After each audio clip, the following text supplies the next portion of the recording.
little bit. So this is gonna be the chart.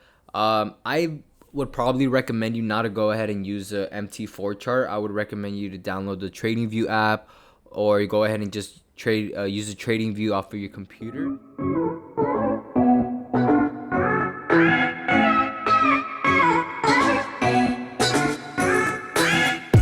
Alright, welcome back to Trading with Yuri, and today's video is going to show you how to use MT4, what does balance mean, what does equity mean, and all those sorts of things on the app, so you could kind of have a better understanding. So when you go ahead and decide to download this app and start trading and start continuing the process of your trading career, you could have it could be a smoother transition at the end of the day, because all we're trying to do is get you from point A to point B in the smoothest, fastest way possible, realistically. So with that being said, let's go ahead and move on to the video. So first thing I want to go over is going to be the balance. So real simple, the balance is the money you have in your account. So the balance is going to be fluctuating, and it's always going to be going up and down. That's going to obviously determine based off of your wins and your losses. So equity is the money you have including your open positions. So what does that mean? So let's say I have $1,000 in my balance, and then I have an open position, and I have a drawdown of $100. So my balance is still gonna say $1,000, because that's technically what I have in my account. But with the open position of a negative $100, my equity is going to be $900, because I have an open position with a drawdown. And it works the same way if it was in a positive. If your position was in positive, let's say up $100, your account would be, the balance would be 1,000, the equity would be 1,100. All right. So margin and free margin, you don't really have to pay attention too much to the margin and the free margin. It's pretty much the margin that you have as far as what you actually have to trade with, and your actual what you're actually trading. But something that I do want to go over is the margin level percentage. So the margin level percentage, something, this doesn't have to be solid, and it doesn't have to be exactly always on point, because I have gone lower. But something I'm gonna recommend you, at least as you're beginning, try to always keep your margin level percent above 600. I like keeping mine. I try to keep it above 1,000, because then I know, like, hey, maybe I have too many positions open, or maybe I'm trading a little too heavy. But definitely, I would recommend it. If you're starting off, I would try to keep my margin above the 600%, just so you could just that, like I said earlier, that's gonna help you put you in a position and keep you in check as far as, am I over trading? Am I putting too many positions and whatnot? And with that being said, positions. So positions, that's going to be where you actually go ahead and place your trades and everything and whatnot. So for the positions, I don't know if you saw. So you're gonna go ahead and go to the chart, or go to the quotes. Go ahead and click on trade. So trade. Once you click on trade, it's gonna take you to this window right here, and there's gonna be a couple of things that you could do with this. So the top right here, that USD, that's going to be the actual pair, or the current thing that you are trading. And then underneath, that's going to be as far as how you want to actually go ahead and trade. So off the bat, it's going to be market execution, meaning you go ahead and buy and sell right now. The market's going to go ahead and the broker's going to put you in for that position right away. So as you can see, there's a buy limit, a sell limit, a buy stop, and a sell stop. So the buy and the sell stop, it's when the market rises to those levels, then it activates, right? So let's say you're anticipating, once if it goes up 10 pips, then you want to go for a sell, or something like that. So you would put a buy or a sell stop. But let's say you're anticipating the market to come down just a bit more, and then you want to buy or sell, then you would go ahead and put the buy or sell limit. So that's when the market drops to those levels, so your position could be activated. So those are going to be some of the different options you want. So I personally always use market execution, except if I see a nice position and it's towards the night, I'm ready to go to sleep, I'll go ahead and put a buy sell limit or a buy and sell stop. But I typically just go ahead and enter the market manually and enter my positions like so. So a couple other things. So there's going to be a stop loss and a take profit. So the stop loss is going to be, how you essentially manage your risk in essence. But the stop loss, I have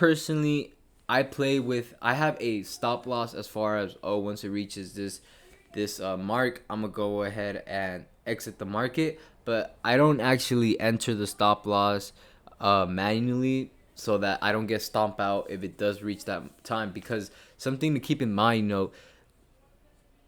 foreign currencies is the most volatile market realistically in the world, just because it's the most manipulated market. It's not really controlled by one certain person. It's controlled by big banks that are trying to make their money at the end of the day. So with that being said, everyone, they know when people are ready to sell or are ready to buy at certain locations, at certain points in the markets. So what that's gonna cause, it's gonna cause false breakouts. It's gonna cause false stop losses to be hit, and then it goes right to your position. So what I've decided to do, if I have a stop loss at a certain point, once it gets there, I'm gonna go ahead and look, why is it there, what's going on, and then I'm gonna go ahead and decide to act on that. But I'm not just gonna go ahead and put my stop loss, because I've been stomped out way too many times off of false breakouts for false stop losses. And what does that do? It gets me out of my, not only do I take a loss, it gets me out of the market, and then it goes my way. So what I've decided to do is, I'll have a specific place where I want to stop, where I'll have my stop loss, but I'm going to manually exit out of the market. I'm not going to let it exit for me. And then with that being said, underneath the stop loss is the take profit. So take profit, I would actually use take profit a little bit more often, because when we're trading, we're entering in the market, we're anticipating, we're hoping that the markets go our way at the end of the day. We're not entering a position thinking it's gonna go completely opposite, because then that'll be dumb. Everyone's trying to make money.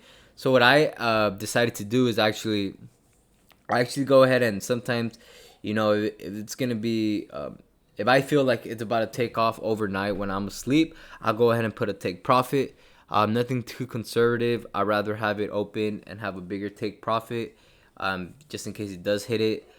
And yeah, so to keep in note with that, stop loss, I try to steer away from those as far as entering it manually. Take profits, I would probably use those a little bit more. So yeah, so that's going to be the sell and the buy, as you can see at the bottom with the little graph. So let's say you go ahead and buy it, you're starting off at 98680. If you're going to go ahead and sell, you're going to start off at 98708. So that's going to be the spread that that's going to be the spread. I'll go ahead and explain that a little bit later. So, let's see what's next. Okay, so we've gone over that. All right, so let's go ahead and go over the charts a little bit. So this is going to be the chart.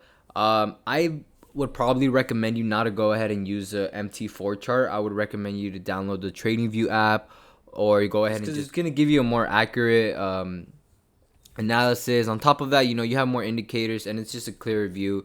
I feel like even using TradingView on your phone could get a little bit complicated, but at the end of the day, that's going to be up to you. So let me go ahead and show you how to play around with this a little bit. So this is going to be the graph that MT4 comes with. And then this is going to be how you go ahead and click your different times.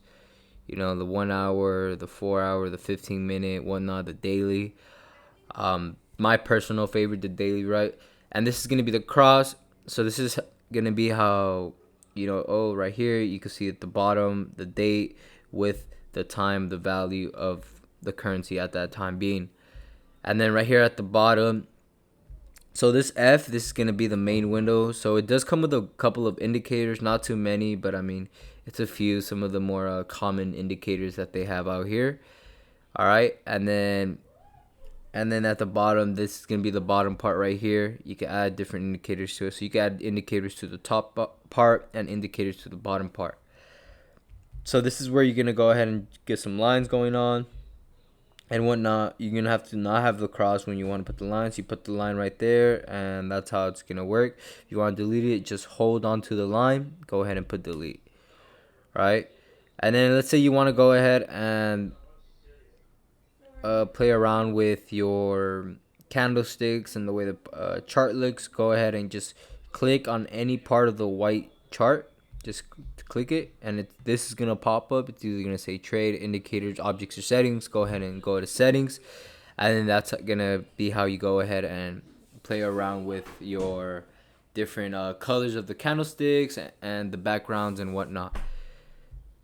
So that's gonna be that as far as using the chart for MetaTrader 4. So now let's go ahead and go right here. So this is gonna be where you add on the different things you trade, whether it be currencies, stocks, indices, commodities. This is all where you're gonna go ahead and be trading. So this pencil right here is gonna allow you to go ahead and move it around, set the pairs you're currently trading, and then separate the ones you're not, or the potential ones, however you want at the end of the day. This is also going to be the way you delete. So you're just going to go ahead and click on something, and then just the little red trash can, and it'll go ahead and delete.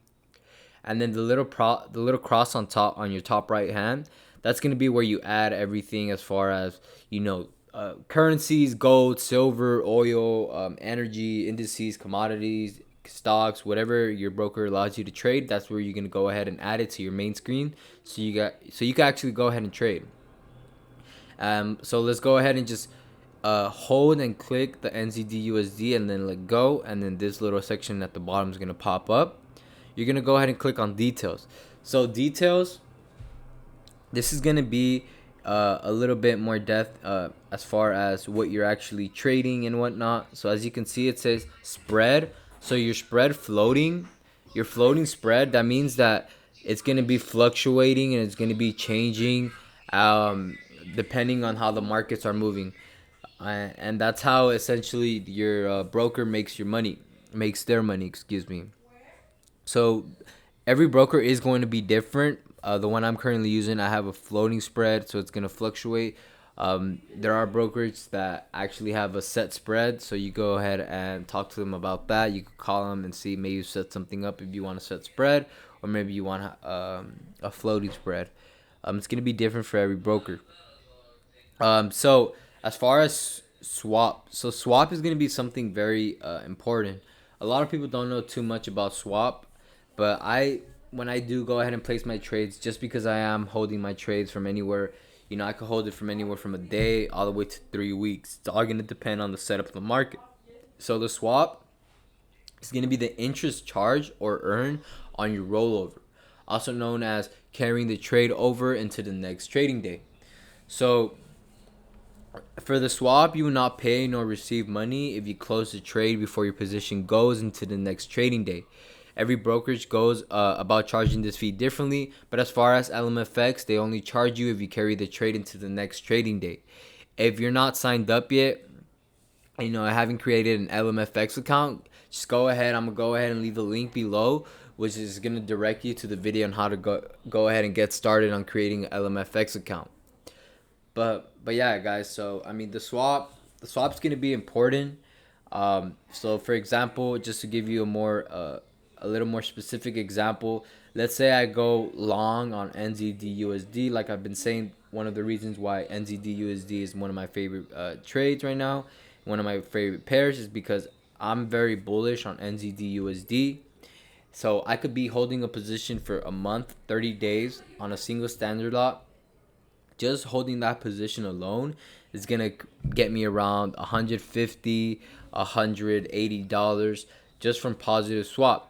And that's not even including all the bullish momentum, all the bullish movement that it's been having. So this could be a easily nice money maker, NZD USD. So that's gonna be a little bit about the swap and a little bit of the details as far as the pairs. So one more thing to add on right here, this is going to be, so you can either have it on simple or advanced. So I am going to definitely recommend to go ahead and have it on advanced. Reason being, it's going to show you the spread at the bottom. Yes, you can have it on simple and then just go ahead and click it if you want. But advanced is going to be a lot more beneficial, because once you get accustomed to trading, and sometimes you're just gonna forget the whole spread. It's happened to me, or sometimes the spread's completely off just because it's a floating spread, so it's fluctuating way too heavy. Um, so that's why I'm gonna recommend go ahead and having that on advance, just so you can see the spread right off the bat. Once you see the spread, you could go ahead and calculate that into your money management and your trading plan, so you can see how big of a lot to go ahead and enter into your position. So, and then you could also go to history. So history is gonna have essentially a day, week, month, custom. You go ahead and put any date. I'm not currently trading anything, so there's no history on this, but that's going to be on history as far as how you play around with that. And then settings. So let's say you go ahead and go on to settings. So once you click on the actual name, it's going to take you to a bunch of different ones right here. And that's going to be where you have everything else as far as all your other accounts. The little blue cross on the top right, this is going to be how you go ahead and add a demo account or an existing account. So once you, like I said, to download MetaTrader 4 just so you could start getting a feel for trading and start playing around with it. But once you feel like you're ready to move forward, and you've played around with the demo account enough, go ahead and create the LMFX account like I said, and then that's when you're gonna have to click on log to an existing account. Go ahead, I already have it set up. Just enter right here, LMFX server 1, and then it's gonna give you the login and the password, and you go ahead and sign in, and that's where you get the real account. So that's gonna be pretty much it for MetaTrader 4. If I left anything out, or if you want to know anything more specific on MetaTrader 4, please go ahead and leave a comment below. Reach out to me, get in contact with me, and share this video if you feel like anyone could benefit from this. But with that being said, I hope you have continue to have a blessed week, continue to have a blessed day, and I hope you continue to have a blessed trading career.